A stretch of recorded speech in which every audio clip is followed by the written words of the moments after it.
ఒక కొద్దిమంది మాఫియా చేరిపోయి ఒక 100 మంది 200 మంది చేరి దాన్ని నాశనం చేశారు.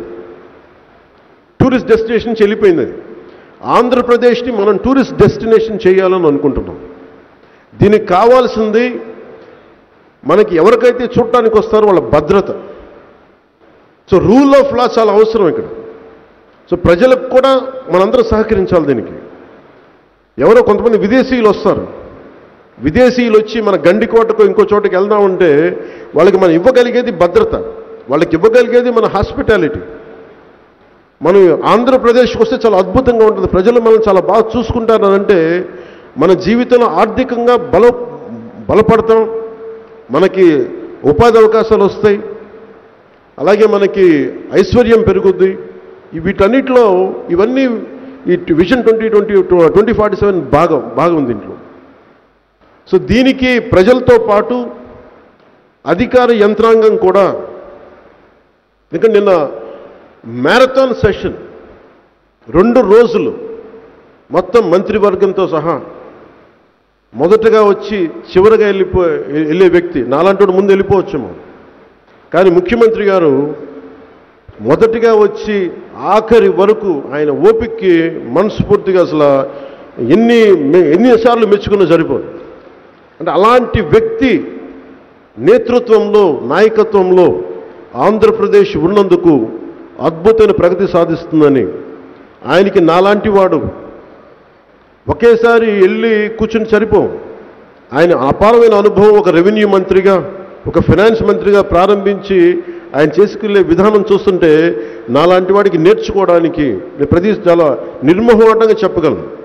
ఆయన కింద పని చేయడానికి, ఆయన కింద ఉండి నేర్చుకోవడానికి నాకు ఏమాత్రం సంశయం లేదు. మనస్ఫూర్తిగా నేను నేర్చుకోవడానికి సంసిద్ధంగా ఉన్నాను. అలాంటి ఒక బలమైన అడ్మినిస్ట్రేటివ్ ఎబిలిటీస్ ఉన్న ఒక బలమైన నాయకుడు, ఒక మహానాయకుడు.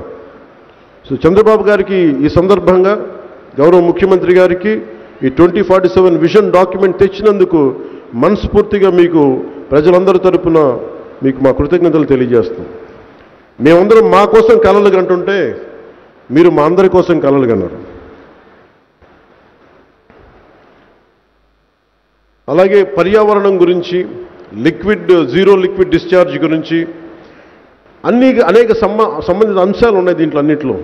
సో మనస్ఫూర్తిగా దీన్ని మనందరం భాగస్వామ్యం కావాలని కోరుకుంటూ, ముఖ్యంగా నిన్న మీటింగ్స్లో కూడా చెప్పాను, అడిషనల్ చీఫ్ సెక్రటరీ సిసోడియా గారు నిన్న మాట్లాడుతా, ముఖ్యంగా ఇది ఒకవైపు ముఖ్యమంత్రి గారు, ఇటువైపు ప్రజలు, వీళ్ళ మధ్యన అనుసంధానం చేయాల్సింది ఐఏఎస్లు, ఐపీఎస్లు, ఉన్నతాధికారులు మీరే. కానీ 5 సంవత్సరాల కాలంలో నిజంగా ఒక ఐఏఎస్ అధికారి కానీ బలంగా చెప్పుండుంటే ఈ రోజున చాలా సమస్యలు ఇలా వచ్చాయి కదా, వారసత్వపు సమస్యలు. ఇది ఎందుకు ప్రత్యేకించి తెలియజేస్తున్నానంటే ప్రజలకు మమ్మల్ని బలంగా మా వెంట నిలబడి ఇంత గ్రేట్ మ్యాండేట్ ఇచ్చారు. ముఖ్యమంత్రి గారు తన అపారమైన అనుభవంతో ఇలాంటి విజన్ డాక్యుమెంట్ తయారు చేశారు. ఉన్నతాధికారులు కానీ, ప్రతి గవర్నమెంట్ ఉద్యోగి కానీ, ఇది మీ అందరి బాధ్యత కూడా. ప్రజల్ని గాడిలో పెట్టాల్సింది, ప్రజా సమస్యలు ముందుకు తీసుకెళ్లాల్సింది, ప్రజా సమస్యలను పరిష్కరించాల్సింది. అలాగే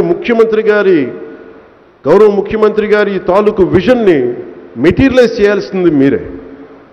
దయచేసి గత ప్రభుత్వం లాగా మీరు కాంప్రమైజ్ అవ్వకండి, భయపడకండి.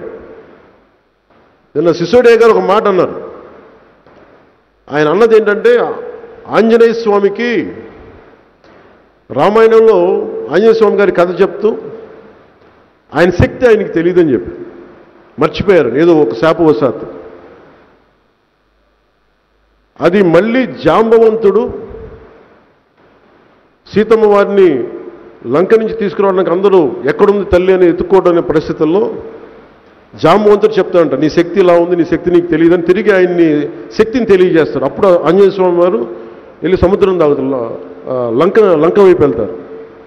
అలాగా సిసోడియా గారు నేను చెప్తా ఐఏఎస్ అధికారులకి, ఐపీఎస్ అధికారులకి అందరికీ, నేను జాంబవంతుల్లా చెప్తున్నాను, మీరు ఐఏఎస్లు, మీరు హనుమంతులు లాంటి వాళ్ళు, మీరు మీ శక్తిని మీరు తెలుసుకోండి.